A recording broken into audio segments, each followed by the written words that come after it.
we really need people to understand like what AI is capable of doing right now. It's not just a chatbot. I've talked with some fellas that I know from Bible study. Their impression is that AI is basically as intelligent as a college freshman. It's not. It's far superior than the vast majority of people that are currently in the workforce, and this is not a slight against people. When the people at the tiller driving the developments of AI and businesses and solutions surrounding AI, they don't have those priorities. They are technologists or transhumanists. They have different subjective values, and this is where I think that it's crucial for Christian business leaders to be more educated on AI and to have a theory of mind that is more edifying, because it is possible to have a human and AI symbiosis. The biggest threat right now, at the end of the day, is what I think is called broadly the paperclip problem, which is that at the end of the day, AI is just pattern recognition. It's just data going in and going out, right? And what they're trying to optimize for. Right now, it's just ruthless efficiency. So the biggest problem is that they are optimizing for an economy that is not for people.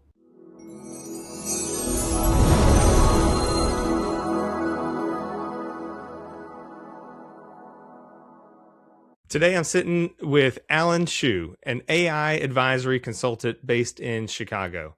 He helps leaders identify where AI can create practical operational leverage that turns strategy into real workflows and systems their teams can use. So I'm excited, Alan, to have this conversation about AI because I know a little bit about AI. I use it in some degree, but I'm excited to hear your take on where AI is going, what the threats are for AI and humanity, and let's just start there. What do you see as the biggest threat to the workforce that AI is bringing in currently? Yeah, I just want to start off by thanking you, Richey. It's a great opportunity to kind of speak with you and trying to build a little bit of awareness specifically for Christians. I think right now, you mentioned what is the biggest threat, right? And at the end of the day, the technology in itself is extraordinary. I mean, I deal with it every day. It allows me to do things that I haven't done previously. But honestly, the problems comes really from people. The machine in itself is neutral. The technology itself is neutral. If anything, it's actually extraordinary. But the risk really comes from the people with the legitimacy and the power that are currently using it, for what I think are potentially very unedifying means. And there's a lot of parties that are involved in the conversation. They all have diverging points of view, but I think one unfortunate group of people or mindset that is not represented, it is the Christian one. And so the biggest threat right now, at the end of the day, is what I think is called broadly the paperclip problem, which is that at the end of the day, AI is just pattern recognition. It's just data going in and going out, right? And one of the things that our society has optimized for is quote unquote data analytics, data driven solutions, so on and so forth. AI supercharges that, right? And so what the weights are, what people's priorities are that are putting in the data and what they're trying to optimize for, that determines what we get out of AI. And for right now, it's just ruthless efficiency, and so the biggest problem, I think, is that they are optimizing for an economy that is not for people. It says in the Bible that traditions were, made for people and not people for, traditions. And they're looking for an economy where that is not for people, but rather people are for the economy. And if people are the ultimate inefficiencies in an economy, then it's best just to do away with people. So that really is kind of the biggest threat right now. And it's and who are you saying they are? You're just saying in general the people that are using AI want to provide more efficient markets, more efficient businesses, and then that ultimately drives out the humanity or the humans from the organization. Yeah, there's a lot of parties that are that have a big stake in AI, right? And they all don't they're all sort of on the same bus right now, but they're also in competition with one another, right? And so these group dynamics are there's some gray areas, but broadly they fall into a couple of camps. One are what they call the technologists, and then within them, there's different groups. Some of them are called the tech right, some of them are called the effective altruists. Some of them are, more potentially aligned with the interests of Christians or interests of Americans, and other ones they're more internationalists, and they see AI as a technology that is supposed to be um, you know, once again, it takes all of humanity and it boils it down into just pure numbers, right? It takes the whole world and turns it into a spreadsheet. And so, who is they? Well, it is the financiers that see AI ultimately as a means to accelerate like transactions, right? They think that it's good for building for models for high frequency trading for like arbitrage and for building, it's like Citadel, it's like Apollo, wealth asset management firms, those Goldman Sachs. It's also, Silicon Valley. It's companies like OpenAI. It's companies like Anthropic. It's venture capital firms. Thrive Capital, Sequoia Capital. It's A16Z, and they're not all the same. They all have very different visions of the good, and some are closer, some are further. But that is broadly who they is, as well as some more legacy companies like Microsoft and so on and so forth. So, what's a business leader to do in today's world? I mean, should they get on the AI bandwagon, or just put their head in the sand and do things like they've done always and think that it's going to blow over? What's the not just in general Christian business person, but I want to touch on that later. But like, what's Mm-hmm. the just um yeah, a typical business leader who doesn't who's not on the cutting edge of AI, who just runs a plumbing business or just runs a an automotive repair business? Mm-hmm. How are they supposed to compete with these big companies bringing in AI? I mean, this is where you have to start breaking it down into the different types of concerns, right? Like if you're talking about a plumbing business or one of these blue collar businesses, small to medium sized businesses, what is happening right now, even before AI, was that private equity was coming in and consolidating, rolling them all up, right? Now AI supercharges it. If I was advising a private equity firm, I would go into any one of these small operations, worth a couple million or something like that, and I would pitch them, hey, um, I would pitch the ruthless efficiency route. I would say that there's probably some back offices that they're doing right now where we can cut some headcounts, put in like AI. Maybe if you have some field services, we can implement some kind of AI strategy where it can help, with quoting or with like sales engineering, so on and so forth. Um, but the pitch would always basically be, hey, we're going to go in there into a company, we're going to improve the P&L, we're going to improve the, basically the margins ratio, and then we're going to box it up, and we're either going to sell it or do some kind of mergers or acquisitions on it. And this is how you have the typical American exit strategy for someone that's been owning one of these businesses for 2 decades or 3 decades. They're looking to exit, and instead of sort of preserving it and giving it to their children or giving to a trusted family or friend to run as a small component of the local economy, what you would do is that you would have it get acquired or sold off or sold to a competition or merged or rolled up into some larger portfolio company, so on and so forth. So that's sort of the risk right now for that category of company, right? Depending on the age that you're at, depending on where your company is, it's probably, it might be a good time to exit, and sell your company, maybe implement some AI solutions, which is kind of sexy right now, and then have it, return a higher multiple on exit than you previously had. That's like a practical thing that I might say to somebody. But the sort of practical fiduciary, quote unquote, responsible concern is separate from the human concern, which I think we'll touch on later.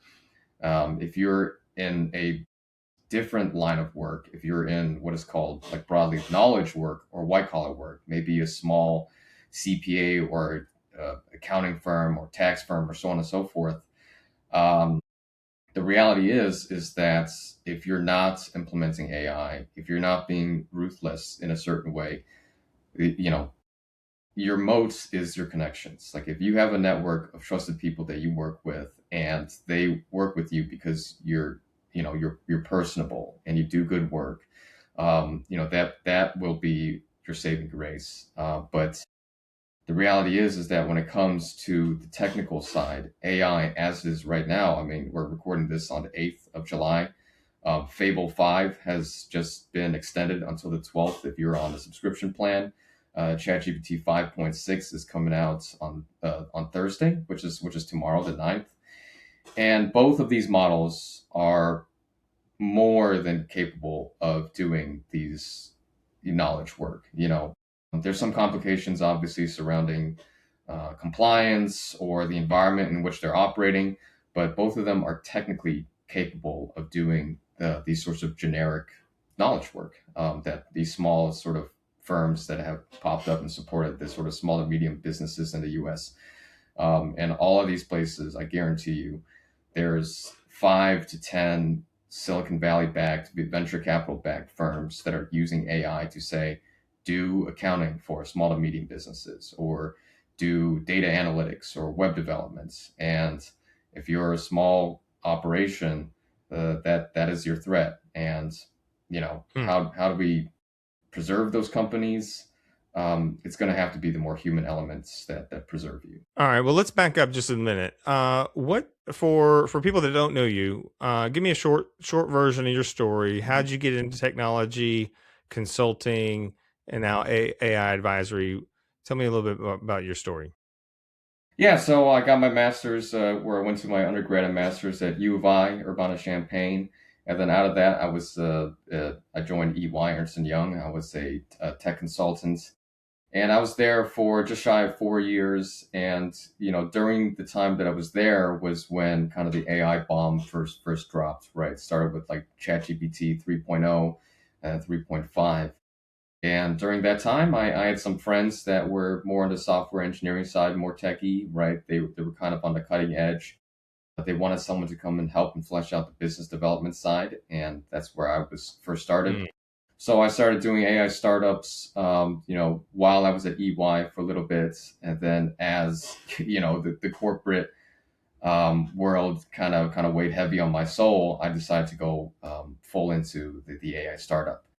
And that went and a lot of interesting twists and turns. I mean, the industry that we were in was healthcare, specifically post-acute healthcare, and that's got a whole host of problems. That you can spend an entire podcast series on. And ultimately, it was something that it's rarely ever the product or the markets that causes a startup to not get where it wants to be. It really is the people. And so towards the tail end, I decided that sort of my values weren't aligned with the founders of the startups, and I decided to join another stakeholder, someone that was advising and someone that was a potential investor out in the Dallas area. And me and him, a gentleman named Tim, who's very wonderful. So I've been helping him with some of his network and his family office, and advising on AI strategy. So that's where I'm at right now. That's great. So how did faith come to make a big impact in your life, and how are you merging that with your AI work? Yeah, I mean, honestly, it's like during the process of starting, having a startup go, and the sort of industry that we were at, just keeping on persevering during certain uncertain times. Like I leaned a lot on Christ, and it's my relationship with Christ has been, I think for a lot of people, it's had its ups and downs, right? There's times when you down, there's times when you have to lean more heavily on it. And during the years of starting your own business, having all that uncertainty, I've had to, learn that there's a lot of things that are just not within the bounds of human controls, and you have to really lean and wait on God. So that's where I'm at right now. And especially being in close proximity to post-acute care, seeing the economic incentives, seeing how, and this is all in the news right now, right? People are talking Mm-hmm. about scams with various sort of ethnic or immigrant groups, either in Minnesota or in California. Seeing how the incentive structures, seeing how the sort of economic and healthcare policies in the U.S. more broadly create such a inhuman approach to healthcare and to people in their most vulnerable times of their life, being towards the end, right?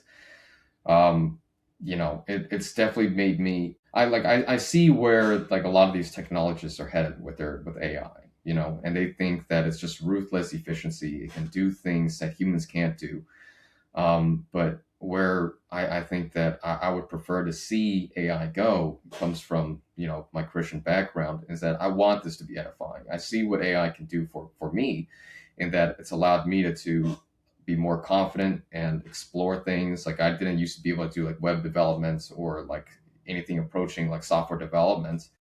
But AI has allowed me to learn more, do more, and ultimately it's allowed me to interface more confidently with just knowledge work, and with clients and whatnot. So I know that Mm-hmm. AI can do certain things, but when the people at the tiller, driving the developments of AI and businesses and solutions surrounding AI, they don't have those priorities.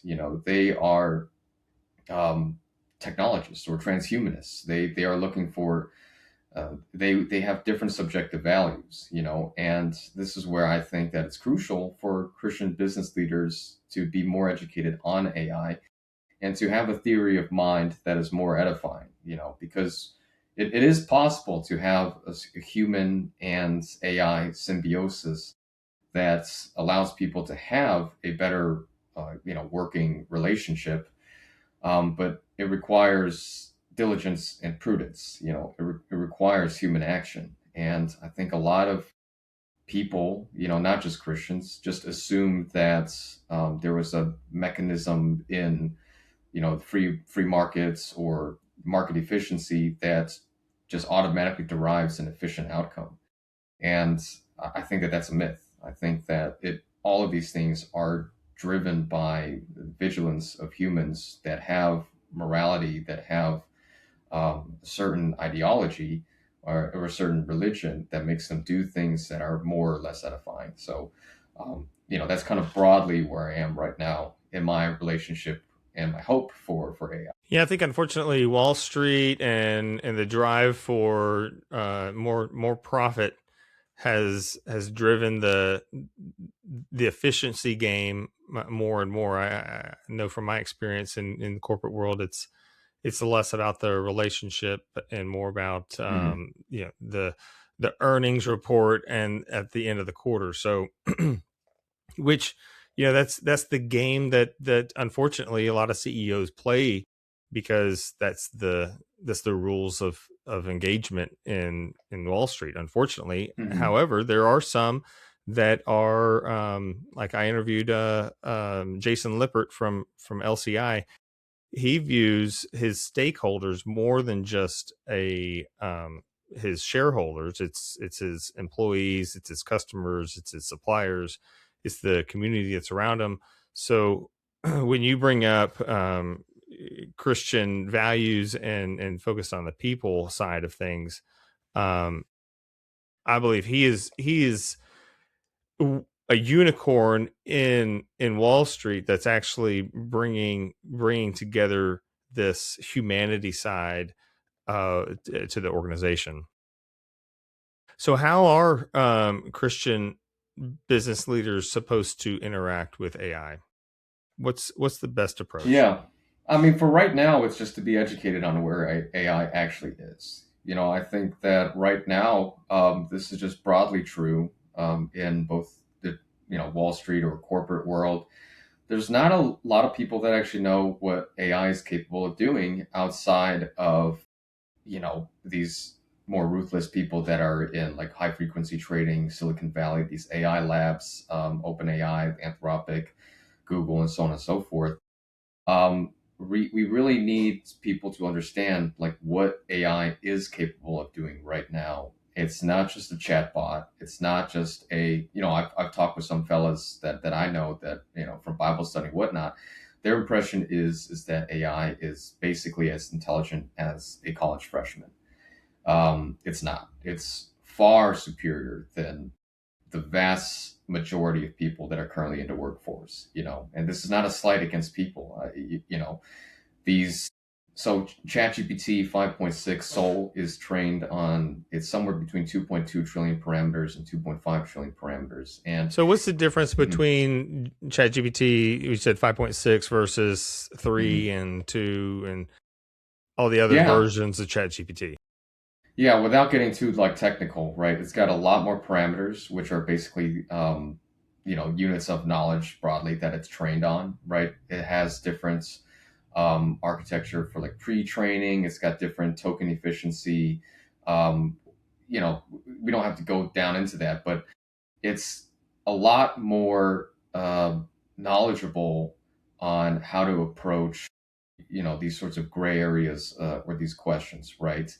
And when you combine that decision making and knowledge ability with what is called like an agent runtime or an agent harness, which is just the environments that the LLM operates in, right? I mean, what a runtime is, or what a agent harness is broadly, is just a loop of think, observe, act, and then observe, right? So the LLM, which is ChatGPT 5.6 or Fable 5, it's given a prompt, right? It then thinks about what its next action is.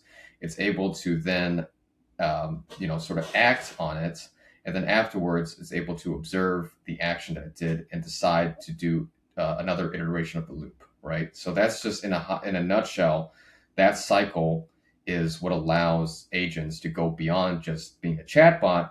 And when it's within environments, when it's inside of your computer or in terminal or whatnot, it's able to actually generate code, act, think about the next action, and then iterate on itself.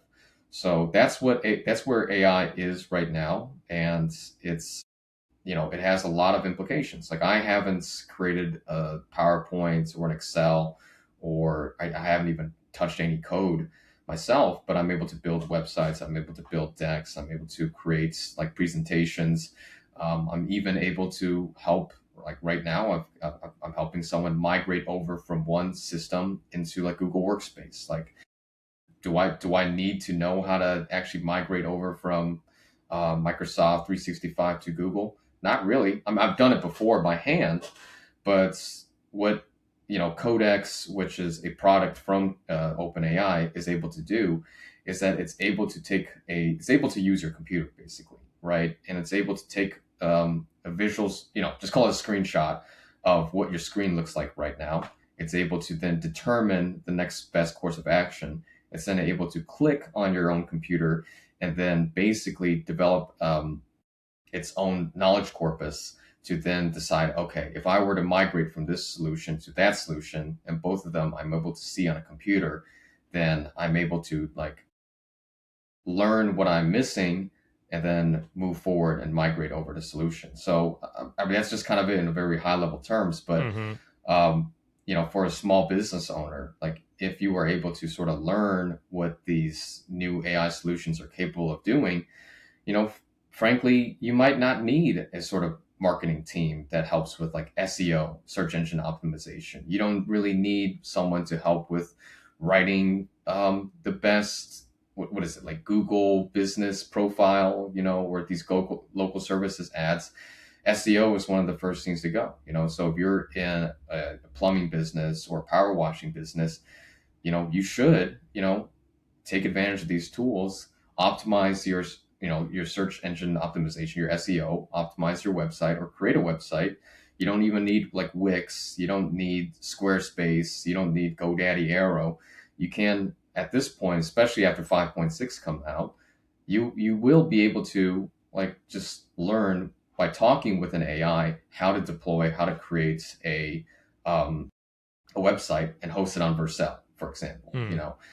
And that immediately, So well, it does, yeah.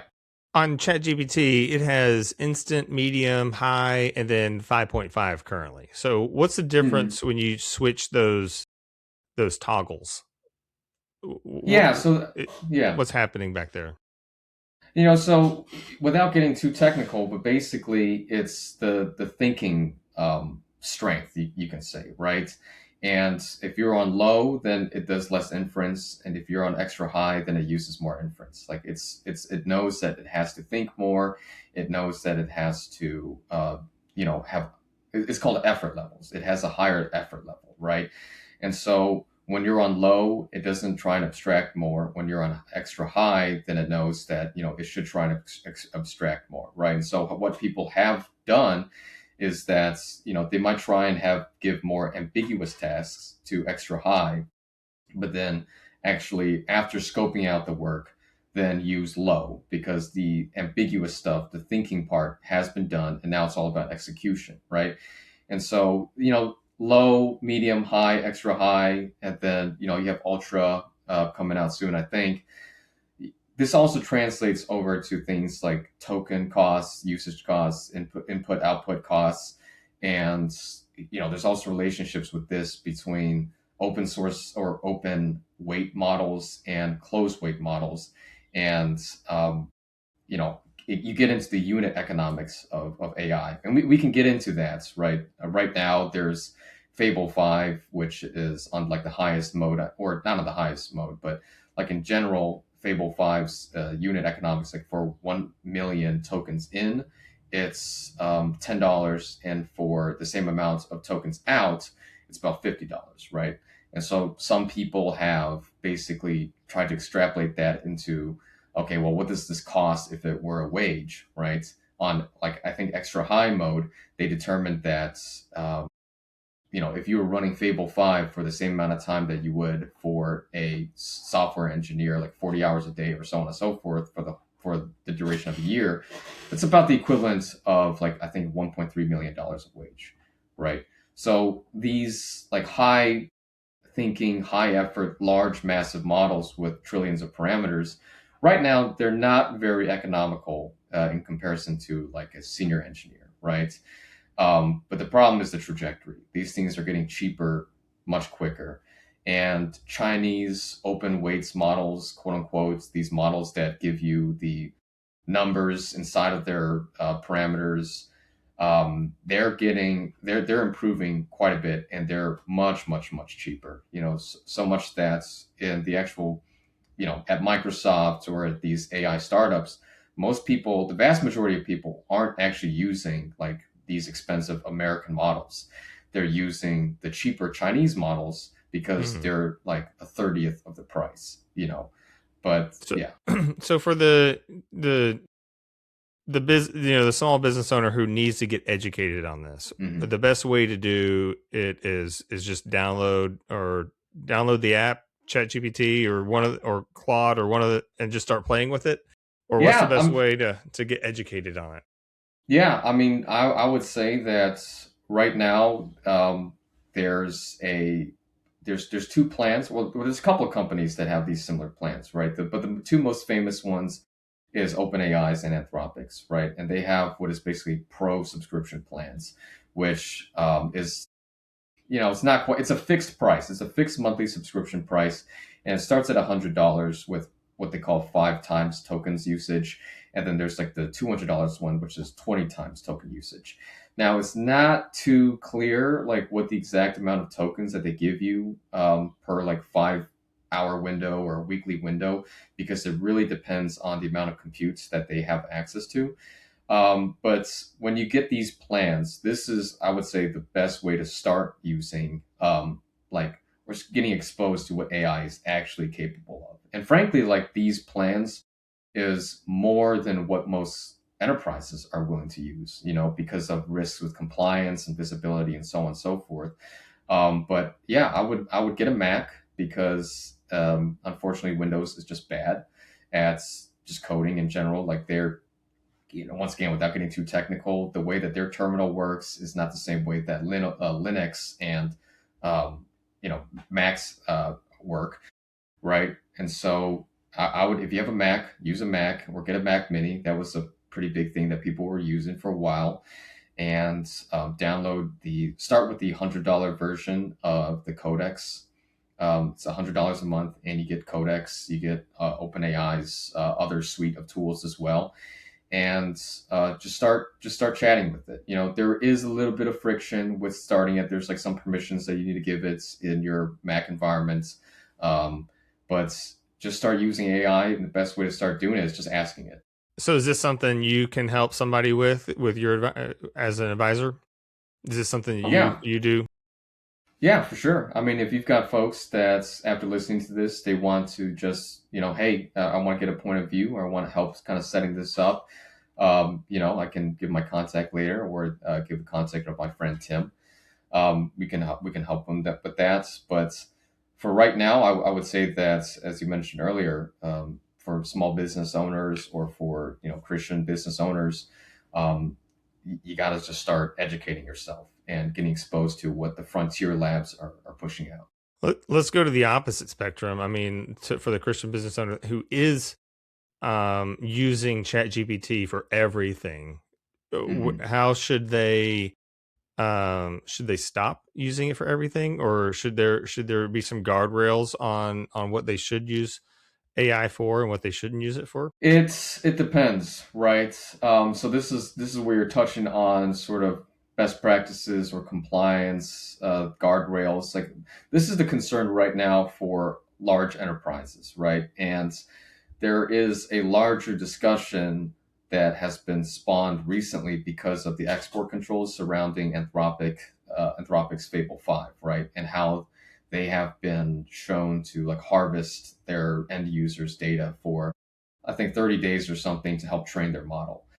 This is all very speculative right now, but there has been fear and verging on fear mongering. Time will tell what is happening, but a lot of competitors to Anthropic, or well, especially Anthropic, because Anthropic is going for the end game of regulatory capture. I mentioned earlier about how there's a lot of people in AI right now with different ideologies, different viewpoints. Anthropic is the one that is probably has the most um, vigor behind it. They are the most ideologically possessed in their mission. They're full of these people called effective altruists, right? Which is kind of like a bastardized version of Christianity, that's been stripped from Christ. But what their belief system is basically leading them to do is that they want to monopolize essentially all of AI. They believe that AI safety is paramount. They believe that they are the only ones capable of sort of guiding AI developments in the world. So they're against things like open weights for the most parts. There's been some, I think they've been trying to, for political reasons, ease up on some of that language now. But just know that they're wolves in sheep's clothing in many respects. Um, but what people are saying now after dealing with Anthropic is that their goal, because of their ideological possession, is that they want all the domain knowledge across all industries. And they want to be the single AI solution for finance, biotech. If they can find a way to use AI to do power washing, they would do that too. And so that's part of the risk, is that people are saying is that what Anthropic wants to do is that they want to take your data, and they want to basically make you obsolete. They want to own, yeah.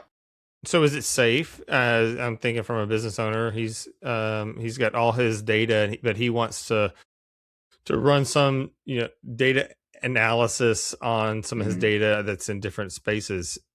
what's the risk of him putting his data in Claude or ChatGPT, or is there a risk? I mean, there's right now, it really depends on the scale, right? So if you are, say, like, I'll just use my quote unquote alma mater. If you're Ernst and Young, right, and you have a lot of these sort of proprietary playbooks or implementation accelerator plans or so on and so forth, um, that can be a risk. As a matter of fact, there's a company out there ran by a fella named Chamath Palihapitiya, who's part of the sort of what they call like the PayPal gang or whatever, kind of close to the Trump administration.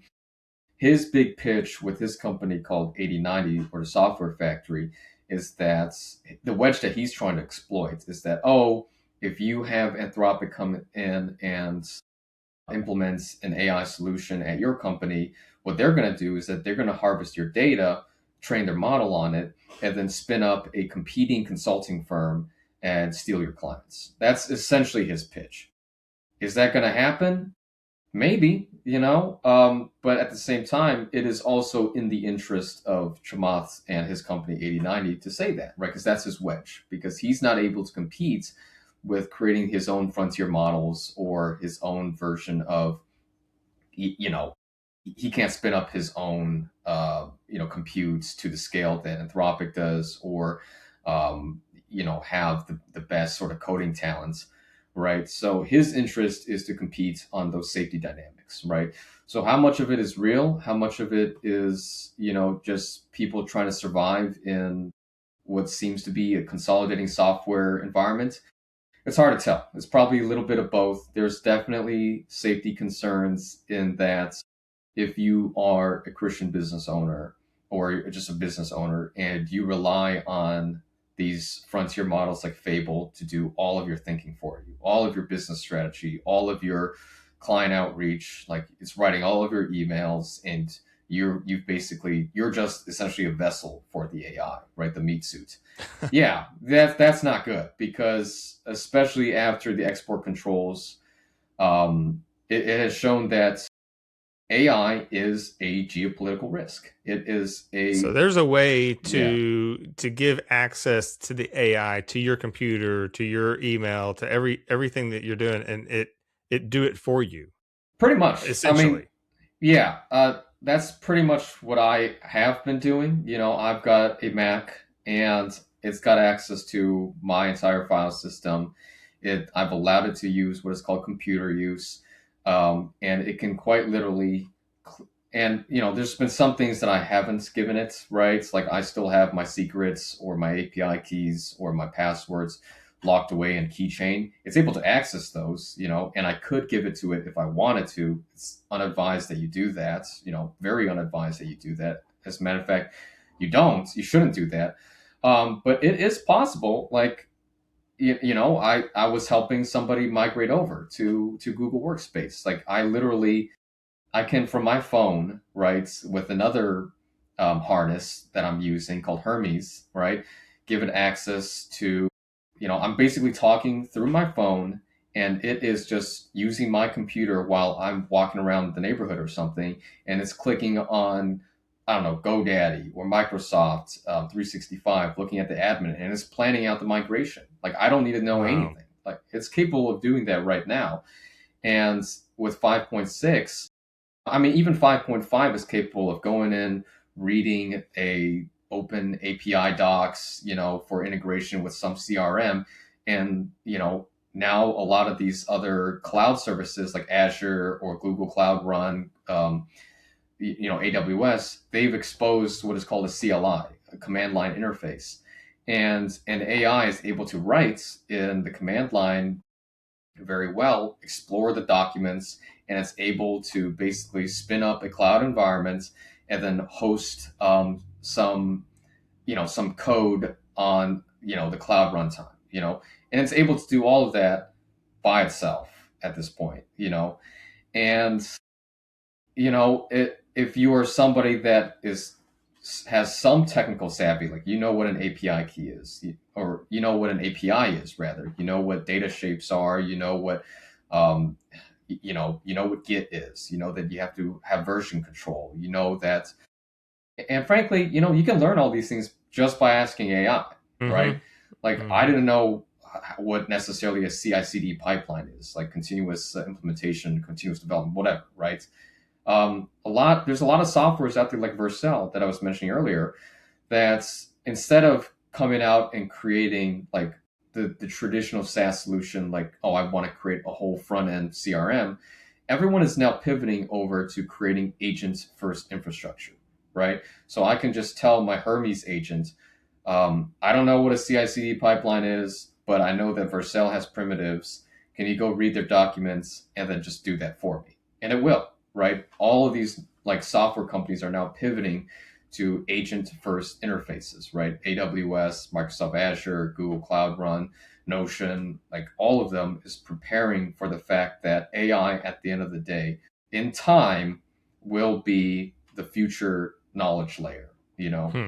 And I think what kind of spawns a more interesting understanding of the moment that we are at is that software, data, UI, UX, all of these sorts of white collar jobs, knowledge jobs, um, these are all sorts of artificial outcomes of scale and the changing, and the industrial revolution at the turn of the last century. You know, like back in the day, obviously, I mean, you had bookkeepers, you had accountants to some degree, but you didn't have like tax credit, analysts, right? You didn't have like, you didn't have like forensic accountants or something like that, right? Right.